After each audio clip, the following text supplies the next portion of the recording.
নমস্কার, আমি কৌশিক রায়।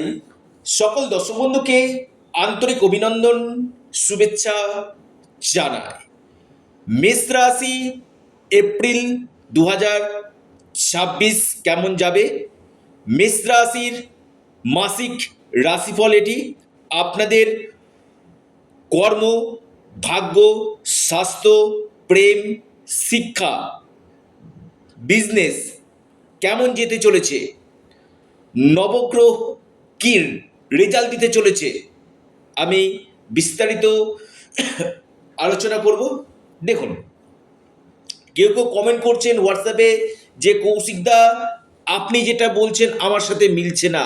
দেখুন, আপনারা যারা কমেন্টটা করছেন কি না, আমি তাদেরকে অনেক অনেক ধন্যবাদ জানাই যে আপনারা এত কষ্ট করে ভিডিওটি দেখার পর আমাকে হোয়াটসঅ্যাপে কমেন্ট করছেন। দেখুন, প্রথমে আমি বলি, এটা কোনো জন্মকুণ্ডলী আমি আলোচনা করছি না, ব্যক্তিগত জন্মকুণ্ডলী।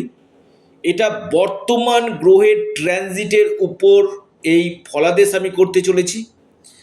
আপনার পার্সোনাল জন্ম ছকে নবগ্রহের স্থিতি কী রয়েছে, আপনার দশা মহাদশা কী রয়েছে, সেটা কিন্তু আমি দেখতে পাচ্ছি না। কিন্তু হ্যাঁ, আপনার কর্ম, আপনার ব্যক্তিগত জন্মকুণ্ডলী এবং আপনার যে বর্তমান যে গ্রহের ট্রানজিট তার উপর আপনি কিন্তু ফল পেতে চলেছে। কি হতে চলেছে এপ্রিল মাসে মেষ রাশির? দেখুন, মেষ রাশির একদিকে শনি 7.5 কিন্তু চলছে।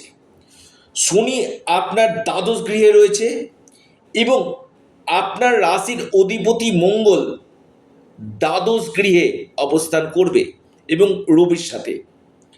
প্রথমে আমি বলি, একসঙ্গে তিনটি পাপগ্রহ, রবি, মঙ্গল এবং শনি, তিনটি পাপগ্রহ আপনার দ্বাদশভাবে অবস্থান করছে এবং মঙ্গল আপনার রাশির অধিপতি, অর্থাৎ আপনি নিজে। এখানে কি হবে, প্রথম আমি বলি, আপনার স্বাস্থ্য নিয়ে কিছুটা সমস্যা কিন্তু আসবে। আপনার ইমিউনিটি সিস্টেম কিছুটা ডাউন কিন্তু হবে। 7.5 চলছে, মঙ্গল দ্বাদশ ঘরে, এবং ব্লাড রিলেটেড সমস্যা, শ্বাসকষ্ট, অ্যালার্জি, ইনফেকশান, ব্লাডে ইনফেকশান, এই জায়গাগুলো কিন্তু ক্রিয়েট কিন্তু করছে। অর্থাৎ স্বাস্থ্য নিয়ে আমি আবারও বলবো, যথেষ্ট অ্যাওয়ারনেস থাকুন।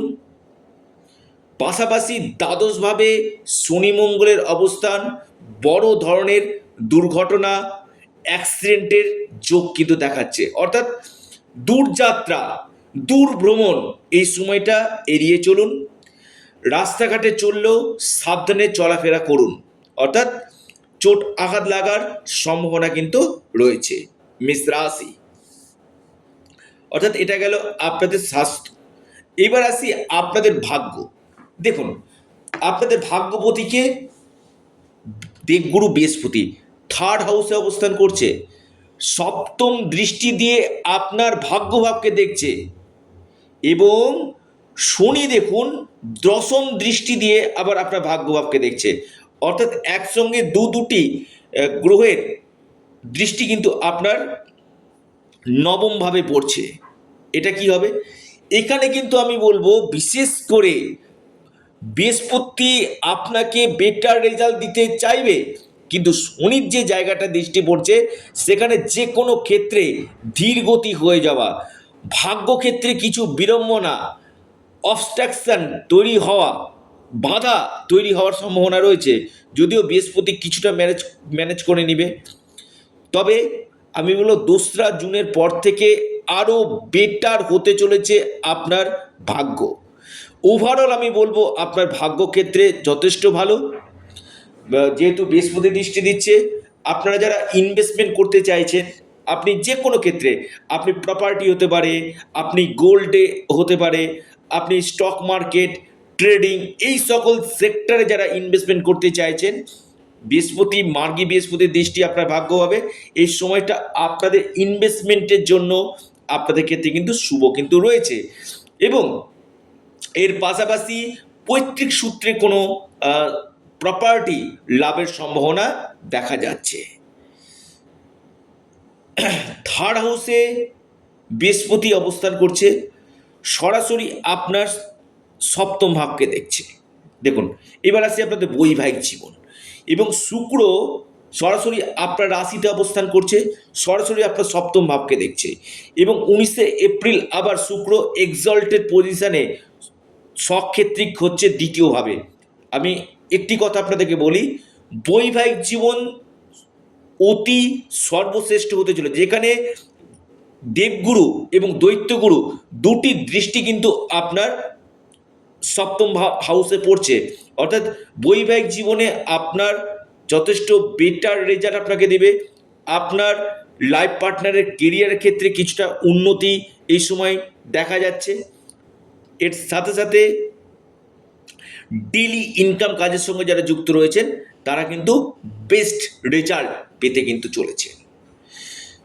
19শে এপ্রিলের পর থেকে, আবার বলি 19শে এপ্রিলের পর থেকে আপনাদের বৈবাহিক জীবন আরও বেটার রেজাল্ট আপনাদেরকে কিন্তু দিবে। আসি মেষ রাশি, আপনাদের এই সময় যারা গান বা আবৃত্তি এই সকল আপনারা কোনো বা আপনি ডান্স এই সকলের সঙ্গে যুক্ত রয়েছেন, এই জায়গাগুলো কিন্তু আপনাদেরকে কিন্তু বেস্ট রেজাল্ট দিতে কিন্তু চলেছে। আসি আপনাদের কর্ম।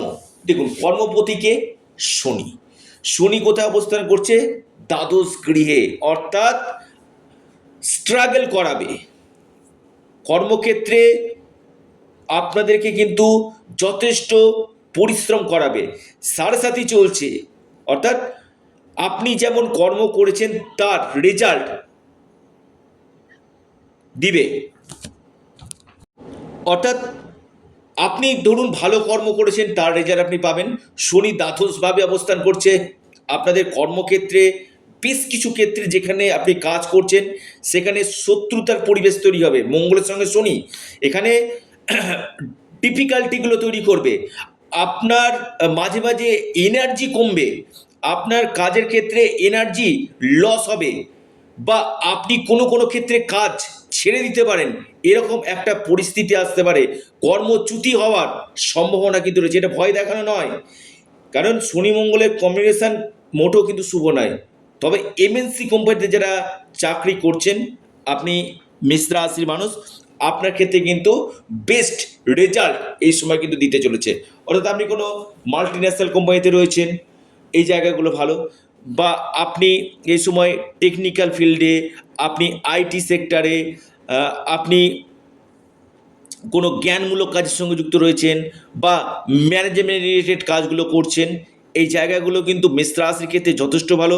ব্যাংকিং সেক্টরে রয়েছেন, বা আপনি কোনো টিচিং সেক্টরে রয়েছেন, এই সকল সেক্টরগুলো কিন্তু মেষ রাশির কর্মক্ষেত্রে যথেষ্ট বেটার রেজাল্ট দিবে। তবে প্রমোশনের জায়গা কিন্তু ধীরে ধীরে দেখা যাচ্ছে 15ই এপ্রিলের পর থেকে কর্মক্ষেত্রে উন্নতি, প্রমোশন, এবং যারা কর্ম পরিবর্তন করতে চাইছেন, চেঞ্জ করতে চাইছেন, তাদের ক্ষেত্রে কিন্তু একটা ভালো সুযোগ নিয়ে আসতে কিন্তু চলেছে মেষ রাশি। লিখে রাখুন।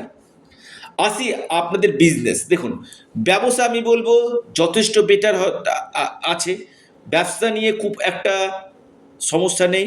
শুক্রের প্লেসমেন্ট যথেষ্ট বেটার দেখা যাচ্ছে, অর্থাৎ নতুন কোনো বিজনেস বা বিজনেস ক্ষেত্রে ইনভেস্টমেন্টের জন্য অতীব সর্বশ্রেষ্ঠ হতে কিন্তু চলেছে মেষ রাশি। এবার আসি আপনাদের শিক্ষা। দেখুন, পঞ্চম ভাবই হচ্ছে শিক্ষা। পঞ্চম লটকে আপনার রবি, রবি অবস্থান করছে দ্বাদশভাবে শনি এবং মঙ্গলের সাথে। বিশেষ করে আপনার পড়াশোনার জন্য 14 এপ্রিল আগে পর্যন্ত আউট অফ স্টেট বা আউট অফ সিটি, বা আপনার এডুকেশনের জন্য আপনি হয়তো বাইরে যেতে পারেন। অর্থাৎ আপনাকে আপনার জন্মস্থান থেকে দূরবর্তী স্থানে এডুকেশনের জন্য কিন্তু যেতে হতে পারে। তবে রবি যখন আপনার রাশিতে অবস্থান করবে, অর্থাৎ আপনার পঞ্চম লট, এটা কিন্তু আপনার ক্ষেত্রে কিন্তু বেস্ট রেজাল্ট আপনাকে কিন্তু দিবে। কারণ এই সময়টা যদি আপনাদের কোনো এক্সাম থাকে, আপনাদের এই সময় যদি কোনো ফর্ম ফিল আপ থাকে বা অ্যাডমিশন থাকে, আমি বলবো 15 এপ্রিলের পর থেকে আপনার এডুকেশনের জায়গাটা অতি সর্বশ্রেষ্ঠ হতে চলেছে। বা আপনি কোনো কম্পিটিটিভ পরীক্ষা দিতে চাইছেন, বা আপনার কোনো গভর্নমেন্টের কোনো এক্সাম রয়েছে, বেস্ট রেজাল্ট আপনারা কিন্তু পাবেন। রাজনীতির কেরিয়ারের ক্ষেত্রে যথেষ্ট উত্থান দেখা যাচ্ছে। প্রেমের ক্ষেত্রে কিন্তু যথেষ্ট সমস্যা কিন্তু রয়েছে, কারণ শনি মঙ্গলের একত্রে অবস্থান, রবির সাথে অবস্থান, অর্থাৎ এখানে রাগ, জেদ, ইগো, সেন্টিমেন্ট এটা কিন্তু বাড়বে। তবে 19 এপ্রিলের পর থেকে, আমরা বলি 19 এপ্রিলের পর থেকে আপনার প্রেমের ক্ষেত্রে কিছুটা বেটার রেজাল্ট আপনি কিন্তু ধীরে ধীরে কিন্তু পেতে চলেছেন। অর্থাৎ 19 এপ্রিল পর্যন্ত প্রেমের ক্ষেত্রে বেশ কিছু সমস্যা দেখা যাচ্ছে। 19 এপ্রিলের পর থেকে আপনার প্রেমের ক্ষেত্রে কিছু চেঞ্জ, কিছু পরিবর্তন নিয়ে আসতে কিন্তু চলেছে। অর্থাৎ আমি বলবো এপ্রিল মাস মেষ রাশির জন্য যথেষ্ট বেটার। সম্পত্তি ক্রয় বা বিক্রয় যারা করতে চাইছেন, অবশ্যই সতর্ক, অবশ্যই থাকুন। এই ছিল মেষ রাশি কি ফল পেতে চলেছে, কি রেজাল্ট পেতে চলেছে, বিস্তারিত আলোচনা। কি উপায় করবেন আপনারা? হনুমান চল্লিশা পাঠ করুন, সংকটমোচন হনুমান স্তোত্র পাঠ করুন, সূর্য দেবতাকে জল নিবেদন করুন, শনির বীজ মন্ত্র পাঠ করুন, নিশ্চিত রূপে আপনারা লাভ পাবেন। এবং আপনারা আপনাদের প্রিয় চ্যানেল অ্যাস্ট্রো এডুকেশন ইউটিউব চ্যানেলটিকে সাবস্ক্রাইব, লাইক, শেয়ার করতে ভুলবেন না। সকলে ভালো থাকুন, সুস্থ থাকুন। নমস্কার, ধন্যবাদ।